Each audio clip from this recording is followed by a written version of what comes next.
El premio Enrique Gaviola entonces fue asignado por un jurado que estuvo internado por los doctores Reinaldo Gleiser, Horacio Pastazchi, Eleonor Harbour y Jorge Vargas.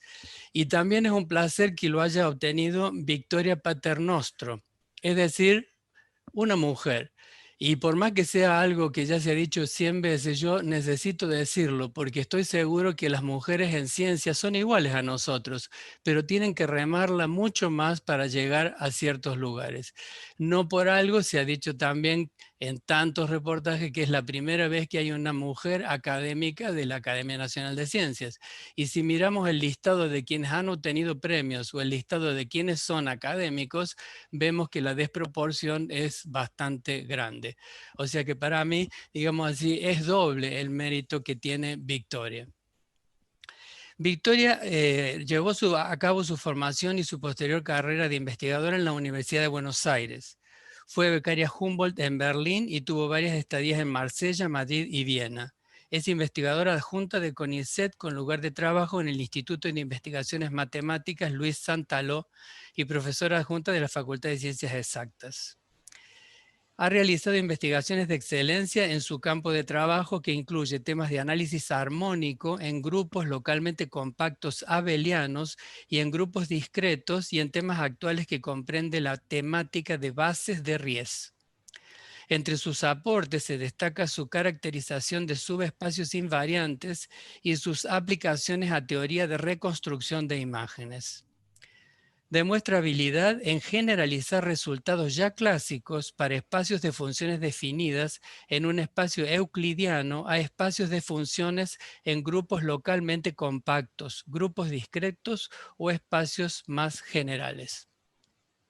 Sus trabajos han sido publicados por revistas de alta jerarquía internacional en matemática y uno de sus trabajos recibió el Best Mathematical Paper en la 13ª Conferencia Internacional en Teoría de Muestreo y sus aplicaciones en Bordeaux. Posee antecedentes en formación de recursos humanos y muestra un interés en el crecimiento del ambiente matemático en el que trabaja. Su trayectoria científica y docente tiene una valorable continuidad de pensamiento en sus temas, de modo que seguramente así continuará a lo largo de su carrera. Entonces, felicitaciones, Victoria, y te escuchamos. Bueno, quería primero agradecer a la comisión directiva de la Academia Nacional de Ciencias por el premio, que la verdad que me sorprendió muy gratamente y me honra muy profundamente. La verdad que es cierto que ser mujer en ciencia es más difícil que ser hombre, pero bueno, la verdad que este premio me llena de motivación, en particular en un año que está siendo muy difícil para trabajar para mí, porque tengo 2 hijos chiquitos y bueno, estar en casa sin jardín es una dificultad extra. Eh, Así que bueno, la verdad que fue así como una gran inyección de energía renovadora para seguir trabajando este premio y lo agradezco profundamente. Y también quiero agradecer al departamento de matemáticas de la Facultad de Ciencias Exactas y Naturales, al cual, como dijeron, pertenezco como docente, y al Instituto de Investigaciones Matemáticas Santaló, al IMAS, que es el Instituto de CONICET, al cual pertenezco como investigadora, porque bueno, la verdad es que fueron ellos los que motivaron, dieron el primer paso para que yo esté acá, porque se esmeraron en hacer una buena presentación y titularme, y bueno, la verdad que tengo el honor de trabajar con gente muy formada y además gente que quiero mucho. Así que para mí es un placer y les agradezco realmente. Quiero contarles muy brevemente en lo que trabajo y para eso lo que voy a hacer es contar un problema que es muy importante en mi área para poder de alguna manera introducir de manera más amena, dada la abstracción de la matemática, los objetos con los cuales trabajo y que han motivado mi investigación. Entonces, ¿por qué no puedo avanzar? A ver, ahí voy. El problema del que les hablo es el problema de muestreo o sampling, por su palabra en inglés, y lo que hacemos en este problema es, vamos a tener una señal o una imagen que es nuestro objeto desconocido, y lo que vamos a tener sobre esa imagen o señal es determinada información que va a ser un conjunto de muestras, ¿sí? Entonces, el objetivo va a ser reconstruir a partir de estas muestras esta imagen o señal desconocida que queremos reconstruir, ¿está bien? Entonces, acá tenemos un dibujo, por ejemplo, en la imagen esta de la izquierda tenemos justamente una imagen, ¿sí? Que es de una... ¿cómo se llama esto? Que se me fue la palabra. Bueno, no importa, es una imagen y a la izquierda, a la derecha tengo la misma imagen pero con la mitad de información, ¿sí? Entonces, la imagen de la derecha sería el conjunto de muestras y la imagen de la izquierda la imagen que yo quiero reconstruir. ¿Y por qué queremos hacer esto? Porque es mucho más económico computacionalmente guardar, por ejemplo, una imagen con la mitad de datos que otra. Entonces, si con esa mitad de datos y una buena reconstrucción podemos lograr reconstruir la imagen original, estamos, digamos, obteniendo beneficios desde el punto de vista computacional. Ahora, matemáticamente, para nosotros una señal o una imagen es un objeto abstracto y matemático que llamamos función, que va a estar en cierto espacio B, y las muestras que vamos a considerar van a ser evaluaciones de mi función sobre un conjunto de puntos que está en el dominio y que llamamos conjunto de sampling, ¿sí? Entonces, por ejemplo, si miramos acá en este gráfico, si mi función es esta curva que marco acá, el conjunto de sampling son las cruces que aparecen en el dominio, ¿sí? de mi función, y las muestras que tomo son los valores que esa función toma sobre esos puntos que están en el dominio de mi función, que están acá marcados con circulitos sobre la curva. Entonces, la diferencia del gráfico de arriba con respecto al de abajo, que en el de arriba el conjunto de sampling está distribuido de manera equidistante, ¿sí? Dos puntos consecutivos están siempre a la misma distancia, y abajo no. Entonces, el de arriba corresponde a un problema de muestreo regular y el de abajo corresponde a un problema de muestreo irregular. Entonces, como dije antes, dada nuestra función y el conjunto de muestras, nuestro objetivo es recuperarla, pero no lo queremos hacer de cualquier manera, lo queremos hacer de manera estable, y además lo vamos a hacer teniendo cierto conocimiento previo sobre la función. Entonces, sobre estas dos cosas me quiero explayar levemente. Entonces vamos a empezar con la estabilidad. Reconstruir una función de manera estable quiere decir que se cumple esta desigualdad de acá, que es matemática pura, pero que tiene algún sentido que se puede explicar, y es el siguiente.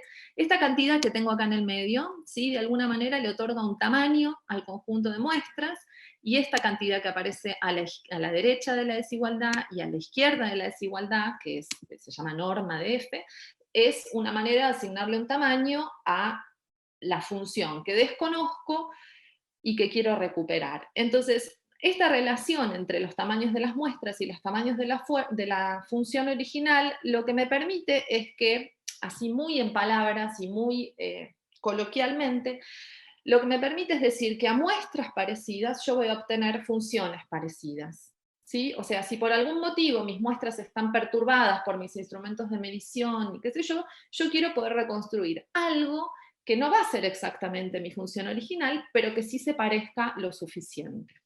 Entonces, relacionado con este concepto de estabilidad, aparece la noción de marcos, que es muy importante en mis temas de investigación, que fueron introducidos por Duffin y Sheffer en el 52, y un marco es un conjunto de funciones, ¿sí? Que cumplen esta desigualdad, que escribí acá, ¿sí? Que vean que es muy similar, pero no igual a la de estabilidad, ¿sí? Y estos marcos lo que me permiten es justamente reconstruir mi función en base a estos numeritos que tengo acá en el medio, ¿sí? Porque los combino con determinadas funciones que puedo construir a partir de las funciones que forman mi marco. Entonces, los marcos son extensiones de las bases, para los que saben lo que son las bases, ¿sí? Son diccionarios, ¿está bien? Eso es lo que tiene que quedar en nuestra cabeza. Son diccionarios que nos permiten describir en forma compacta y estable todos los elementos de un espacio, y a diferencia de las bases, esta descripción que obtenemos vía marcos puede ser no única, pero esto trae, aunque pareciera que no, trae ventajas muchas en las aplicaciones, ¿está bien?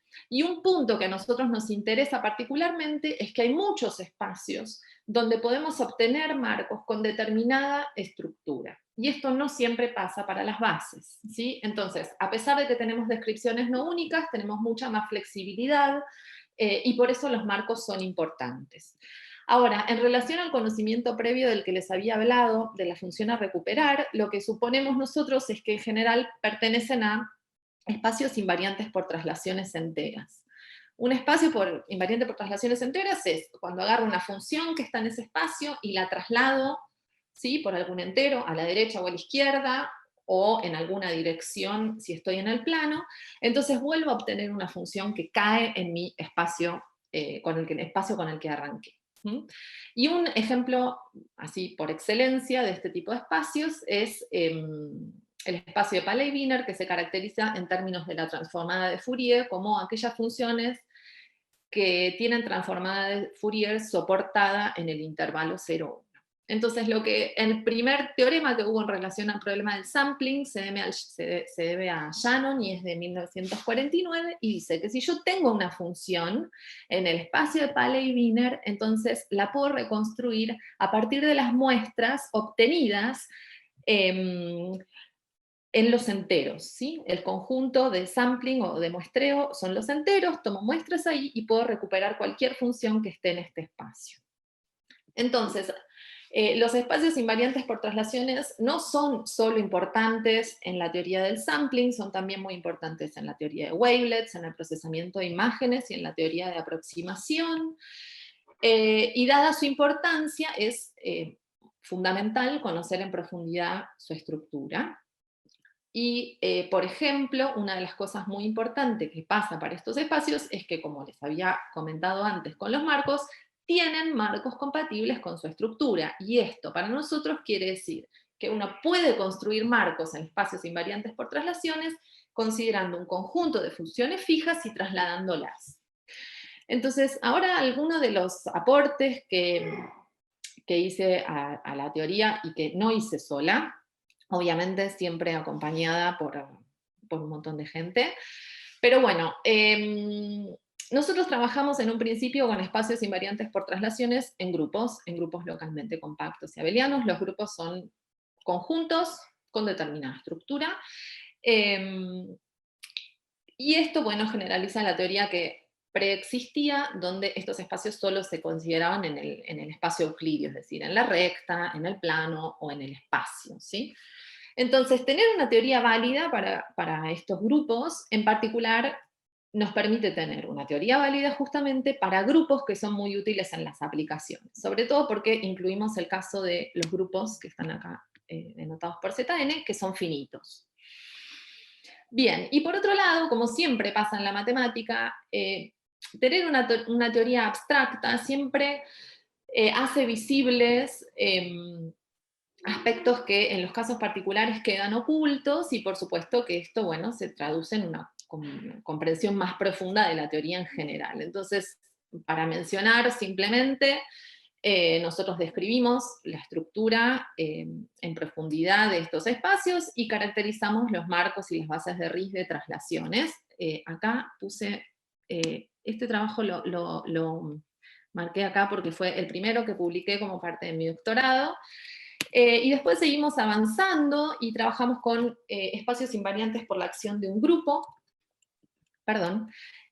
donde lo que hicimos fue reemplazar las traslaciones por otro tipo de alteraciones de las funciones, ¿sí? Lo que hicimos fue, por ejemplo, no sé, en vez de considerar traslaciones, consideramos multiplicación por exponenciales, modulaciones, dilataciones. En vez de trasladar una función, la expandimos o la contraemos, y también consideramos la acción de shear, que lo que hace la acción de shear es agarrar un rectángulo y transformarlo en un paralelogramo. Y todas estas transformaciones de las funciones son muy importantes en el análisis armónico, ¿sí?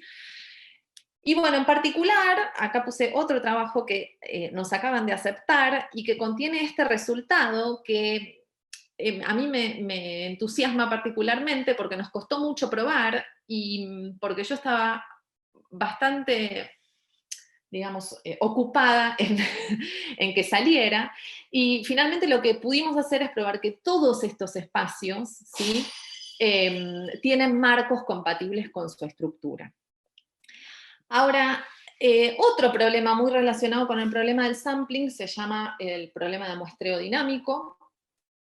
Y en el problema de muestreo dinámico lo que queremos es ahora recuperar una función desconocida que evoluciona con el tiempo, pero a partir de muestras espaciotemporales. Entonces, desde el punto de vista matemática, digamos, esta frase que acabo de decir se resume de la siguiente manera. Nosotros tenemos una función, que es la función a recuperar, y tenemos un operador que sale del espacio donde vive la función y llega a ese mismo espacio, es un operador acotado, en principio, y es lo que nosotros llamamos operador de evolución, ¿sí? Entonces las muestras que tenemos ahora, a partir de las cuales queremos recuperar nuestra función, es la evolución de f bajo este operador, evaluada en determinados puntos, ¿sí? Entonces ahora no solo tomo muestras de mi función, sino tomo muestras de la función una vez que le apliqué el operador a, que eso es como la evolución a tiempo 1, después, una vez que le apliqué 2 veces el operador A, o sea, la evolución a tiempo 2, etcétera, etcétera, y de la misma manera que en el problema del sampling habitual que les conté al principio, uno estudia marcos relacionados con esto,